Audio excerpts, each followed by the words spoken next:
तर या सातारा ड्रग्ज प्रकरणात सुषमा अंधारे यांनी एकनाथ शिंदे यांच्या भावावर गंभीर आरोप केलेत। ड्रग्ज प्रकरणातील आरोपी हा शिंदेंचा भाऊ असल्याचं अंधारेंनी म्हटलेलं आहे आणि त्यांच्यावरती गंभीर स्वरूपाचे आरोप केलेत। आता ही 3 माणसं या शेडमध्ये कशी आली, आसामहून इकडे कशी आली, कुणी आणलं असेल बरं त्यांना इकडे?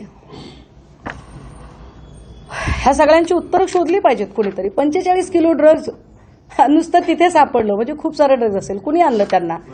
ह्याच्यातले काही बांगलादेशी आहेत असं म्हटलं जातंय। बांगलादेशी आलेत, अहो एरवी शोधून शोधून काढतात। मग आता किरीट सोमय्या, राणा, राणे, कंगना रनौत, वेर आर दे? हे सगळे लोक कुठे आहेत? ते का प्रश्न उपस्थित करत नाहीयेत की ही 3 लोक इथे का आली? बरं, ही 3 लोक कसलं काम करत होती? ही लोक कसं याचा एकाचा पत्ता आसामचा आहे।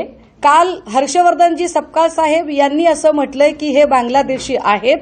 हे बांगलादेशी आहेत की नाही हे अजून पोलीस स्पष्टपणे सांगू शकतील, पण अतिशय महत्वाची आणि स्फोटक गोष्ट ही आहे की या संबंधाने तुषार दोशींनी काही बातमी लपवलेली आहे, काही माहिती लपवलेली आहे।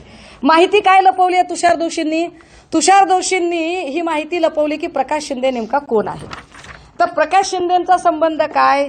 तर पोलिसांनी जी माहिती दिली होती आणि पोलिसांनी जे म्हटलं होतं आणि ज्याच्यानुसार अनेक ठिकाणी बातम्या आलेल्या आहेत, हे मी सांगितलं पाहिजे आवर्जून, कारण मी ड्रग्जच्या रॅकेटवर गेली 3 वर्ष काम करते आणि 3 वर्ष काम करताना शंभूराज देसाईंनी माझ्यावर अब्रू नुकसानीची केस 20 टाकायची भाषा केली।